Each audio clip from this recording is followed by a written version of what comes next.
Hello and welcome. तो अगर यार आप कुछ नए हो मेरे चैनल पे तो सब्सक्राइब करो। और इस सीरीज में मैं आपको सिखाने वाला हूँ एंसिबल। वैसे तो आपने हर जगह देखा होगा एंसिबल एंसिबल एंसिबल, बट ये सीरीज में बहुत सिंपल रखूँगा, बहुत इजी रखूँगा। आपको अगर थोड़ी बहुत लिनक्स आती है तो अच्छा है, नहीं आती तो कोई बात नहीं। और अगर मेरी तरह आप गीक या नर्ड वाली कंडीशन में थोड़ा सा हो तो आपको एंसिबल बहुत ज़्यादा पता होगा और आपने सुना होगा कहीं ना कहीं।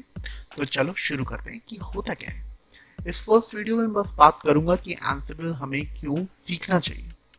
तो एंसिबल एक डेवऑप्स ऑटोमेशन टूल है, यूज़ करते हैं कॉन्फ़िगरेशन मैनेजमेंट के लिए।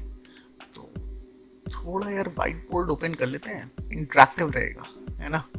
तो क्या होता है, एंसिबल आपका एक ऐसा टूल है जो कि ऑटोमेशन के लिए यूज होता है, ऑटोमेशन के लिए, ठीक है। और कॉन्फ़िगरेशन मैनेजमेंट। अब बड़ी चीज ये है कि कितने डिवाइसेस को हम ऑटोमेट कर पाते हैं। इन्यूमरेबल डिवाइसेस आपके पास जितने भी हो, तो एंसिबल इतना ईजी है। मेरी जो फेवरेट थिंग है एंसिबल की वो मैं आपको बताता हूँ। सबसे पहली चीज है कि ये सिंपल है। दूसरी चीज है ये बहुत ही ज्यादा पावरफुल है, ठीक है। और तीसरी चीज ये है कि ये बहुत ही सिंपल है, इसलिए मैं फिर से लिख रहा हूँ वेरी वेरी सिंपल। वर्क कैसे करता है, ये वर्क ऐसे करता है कि क्लाइंट सर्वर आर्किटेक्चर का कि एक सेंट्रल सर्वर होता है ना, वो बंच ऑफ क्लाइंट्स को सर्व करता है। तो बस इसी आर्किटेक्चर पे पूरा एंसिबल वर्क करता है। अब ये बात आती है कि एंसिबल बनाया किसने है, क्या है, जानने की जरूरत नहीं पड़ेगी बट पता होना चाहिए। तो एंसिबल रेड हैट के थ्रू डेवलप्ड है। रेड हैट मेरे हिसाब से आपने सुना होगा, एक लिनक्स बेस्ड कंपनी है। तो रेड हैट ने इसका एक कॉमर्शियल वर्जन भी बना रखा है जिसको हम बोलते हैं एंसिबल टावर, ठीक है।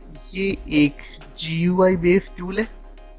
सब कुछ आपको एक वेब ब्राउज़र पे डैशबोर्ड की तरह दिखता है, बट हमें इस चीज़ की ज़रूरत नहीं है। हमें ज़रूरत है केवल अभी एंसिबल सीखने की, उसका ओपन सोर्स वर्जन एक्सप्लोर करने के लिए। उससे हम सब कुछ कर सकते हैं, ठीक है। तो मैं इसे क्लियर कर देता हूँ और मैं बात करता हूँ कि एंसिबल को आप अगर डिफाइन करना चाहो तो ऐसे बोल सकते हो, Ansible is just one central point that enables you to control a bunch of devices। एक सम अप करने के लिए एक डेफिनेशन को तो ऐसा बोल सकते हैं। अच्छा, इसके लिए ज़रूरत क्या क्या है। तो सबसे पहले ज़रूरत जो एंसिबल के लिए होती है वो होती है कि SSH, मतलब कि आपके क्लाइंट्स पे SSH तो होना ही चाहिए। It is a mandatory thing. But कहीं कहीं पे मैं ऐसी बात करूंगा कि it is important that you need SSH with Python, ठीक है। तो पाइथन होनी चाहिए, कहीं कहीं पे ज़रूरत पड़ेगी। कुछ कुछ मॉड्यूल्स ऐसे होंगे जो कि SSH के थ्रू नहीं चल पाएंगे, एंड दैट फॉर दैट मतलब आप जितने कॉम्प्लेक्स मॉड्यूल्स यूज़ करोगे ना, या जितने भी अच्छे मॉड्यूल्स की सर्विसेज को यूज़ करना चाहोगे तो आपको पाइथन की ज़रूरत पड़ेगी। और दूसरी चीज़, पपेट और शेफ जैसे डेवऑप्स टूल जो चीज़ नहीं कर पा रहे हैं वो चीज़ एंसिबल बहुत इजीली कर देता है, इसलिए ये इतना ज़्यादा पॉपुलर है। अब मैं ना एंसिबल के बारे में सोचता हूँ तो मुझे कुछ ऐसा दिखाई पड़ता है, दिस इज माई थिंकिंग, ये मेरी सोच है अपनी, ठीक है।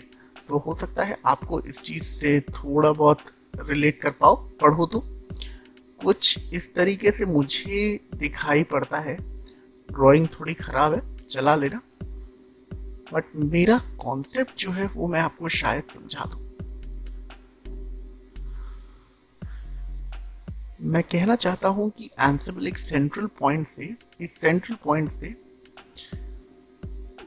इन बंच ऑफ डिवाइसेस को कंट्रोल करना है, ठीक है। इसीलिए शायद रेड हैट ने इसे एंसिबल टावर का नाम दिया है, but this is my thinking, मतलब मैं अपने वे में एक्सप्लेन करने की कोशिश कर रहा हूँ। मैं बहुत ज़्यादा एक्साइटेड हूँ आपको पढ़ाने के लिए एंसिबल, और बहुत इजी होगा। मैं नहीं चाहता कि आपको कुछ भी आए, बट हाँ, अगर आपको लिनक्स आती है थोड़ी बहुत तो वो एक प्लस पॉइंट होगा, ठीक है। और अगर आप कोई सिस्टम एडमिनिस्ट्रेटर हो या फिर एक ऐसे पर्सन जिसको पूरे दिन कमांड लाइन पे बिताना पड़ता है, तो ये चीज़ आपके लिए एक प्लस पॉइंट होगी। तो लर्न करके देखो, शायद आपको ज़्यादा हैंडी हो जाए आपके डेली टास्क में। तो thank you for watching this video यार। Stay tuned, we will be learning this lecture in very easy way. Thank you यार।